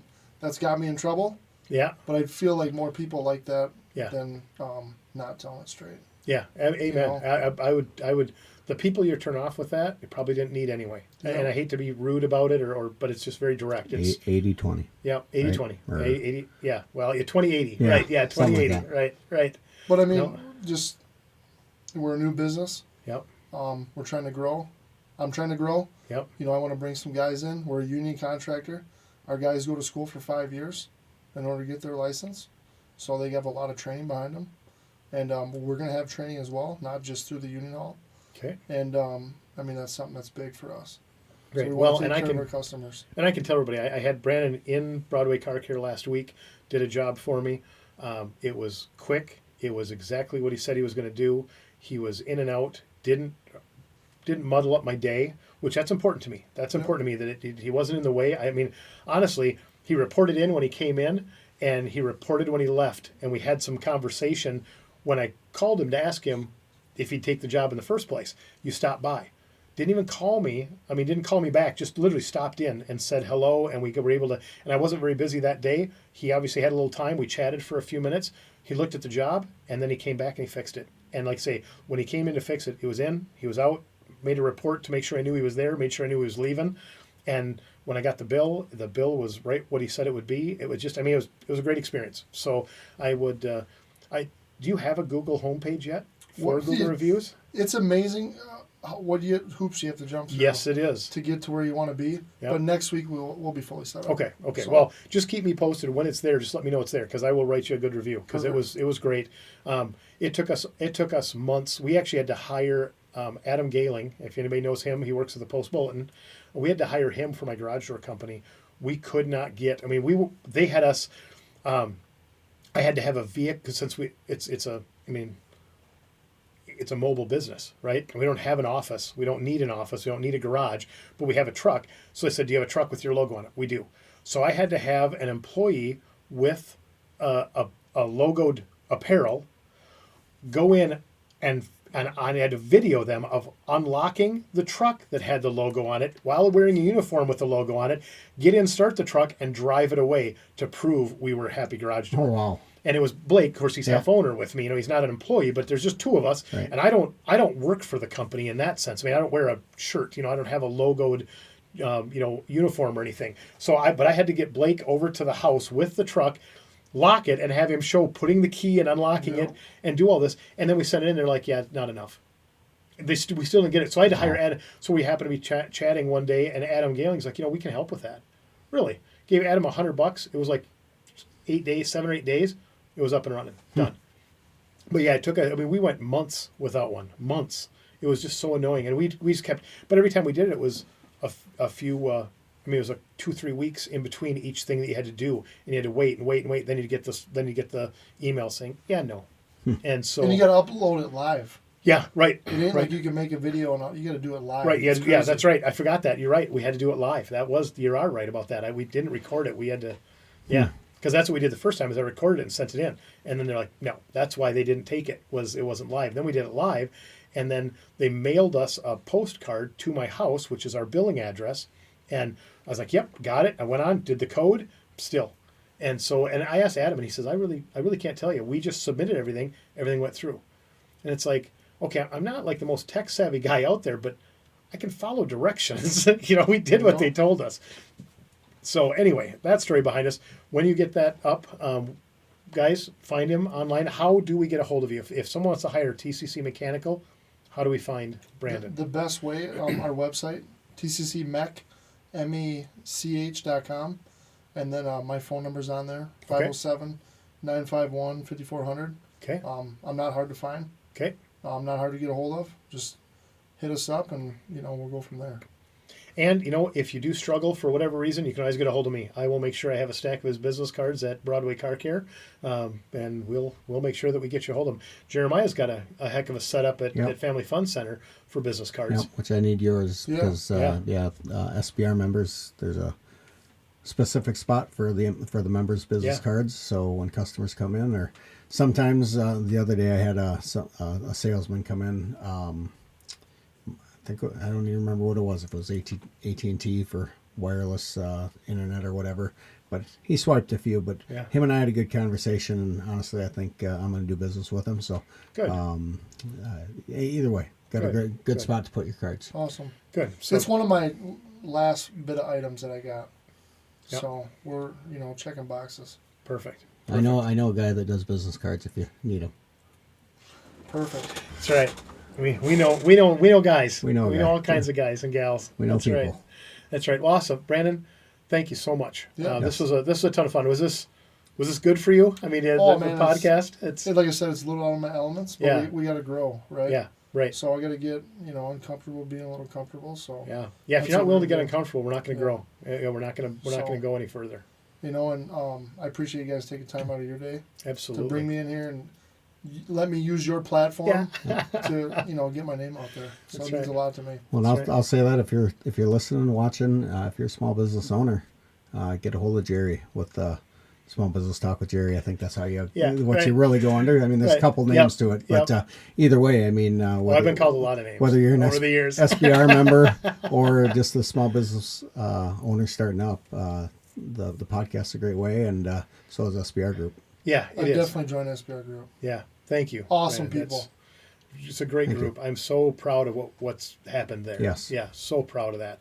It's such great people. But yeah, Small Business Talk with Jerry. It is an integral part of SBR Group. But even if you're not part of SBR Group, reach out, because small business is my passion. It really is, and I love it. Matter of fact, I sold the gun shop. Just for anyone's information, sold that here a couple weeks ago. So Black Diamond Armory is no longer one of my companies, but it's still out there. It's still there. But now you mentioned David Goggins. A year ago, what's today? Middle of September. So a year ago, I was right at 350 pounds. Today I'm at like 219, and it was miserable to get here. I'm not going to lie, but being here, I feel good. I had a pile of tumors. They thought I had cancer. They thought I wasn't going to make it to even see Christmas. That's a wake-up call, folks. I mean, it was a misdiagnosis, thank goodness, but it was a wake-up call. And so now, then they found 4 hernias. So I couldn't work out or do anything like that to lose the weight. I just had to do it through diet. And 3 weeks ago, I got cleared after surgeries. I joined a gym. I hired a personal trainer. I'm taking supplements because I haven't eaten a lot, obviously, to lose that kind of weight. So that raises hell with your system. And, you know, I've had gut health issues, well, for over a year, for about 13 months. And I found a supplement that just literally wiped it out in just short of 2 weeks. And this is going to sound really cliche, as you said earlier. I made a deal yesterday to buy into the company. So Good for you. yeah, and I really believe in it. I really truly believe in the product. But you And did it because, like you said, you believe in it. I believe in it. Right. I mean, I wouldn't do this because I think it's going to be profitable. I do think it's going to be profitable, but I think it's going to be profitable because it works. And It's I'm gonna help convinced. people. Yeah, because it helps people. I mean, I just literally, it was just last night we were having dinner with friends of ours at our campground. And somehow we got on the disgusting subject of gut health. And there's literally 3 of us out of the 7 that were like, and the other 2 were like, yeah, same deal, dude. I haven't felt good in that sense. And I can't stray, I can't get on a plane and travel for 5 hours unless, I sit by a bathroom. I can't go anywhere that bathrooms are inaccessible. If I have to take a 3-hour car ride, we've got to plan the trip, Yeah. And we talked about that. So I told them kind of my story, and they're like, do you have any with you? I'm like, no, but I can get some. I mean, my guy, I got my dealer, right? I got my guy.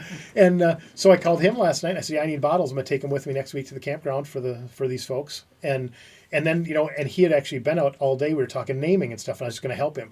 And then I just, I sent him a text back going, because he'd asked me if I wanted in. I was like, I'm in. Let's work out. So I'm not really in. I made the decision to be in. They asked me to be in. Now this next week or 2, we're going to decide how it's going to work, how I get in. But yeah. Stay tuned. Stay tuned. I'm sure it'll come out more because I'm interested to hear more too. Yeah, stay tuned because this is something, this will lead into, it'll be part of SBR. I mean, I won't do anything with my business without being part of SBR. I mean, honestly, it's been great for these even the older networking groups that we were in. They were all great for us, and I just think that we've created a better wheel, I mean, so we didn't reinvent it, but we definitely improved it. And so I'm real happy with it. And I'm glad to hear that you're excited. After only being in it 3 weeks, that's encouraging, to see the enthusiasm. So I mean, Bryce and Andrew too. I mean, they're a lot of help to me. yeah, And they swear by networking. yeah, they're And good people. And I didn't even know what networking was. Right. Like, what are you talking about? They're like, you have to do it. Yeah, And from my world, a lot of people don't do that. right, On the right. plumbing side. No, I'm sure there are, but the least of people I've worked for. right. But no, it's going to be good. Yeah, We're yeah. going to get out there. We're going to do it. Yep. I'm excited for you. Yeah. I'm excited for you. And I want to be there for the journey. I love, even if it's not one of my companies, you know what I mean? It's like, I love seeing the young entrepreneurs. And you can be 75 years old and be a young entrepreneur. I mean, when you're new in the business, when you're new to your own, it's like, we can't say you're not a young apprentice. You are a master plumber. I mean, you are the real deal, but you're a young entrepreneur. You know, for sure. So yeah, whatever we can do to help along that way. Because I'll tell you, if you need help plumbing, you got to call somebody else. With the business, give me a buzz. I'll help you out wherever I can. It's like I'd love to be part of that. I'd love to be involved because I just love seeing good people make good things happen and help others. I mean, that's a big part of it. But that's what the networking group does. It It is. isn't just networking. No. We've had discussions in the few weeks I've been there where, it's like a round table. Right. And he gets advice from other people that have already went through it. And he left happy. Yeah. My answers, I have something I can implement or try. Yeah. That's going to make Yeah, at my least an business option. better. Right. Yep. An option that you didn't even know was out there. And that's the thing. It's Which like, is awesome. yeah.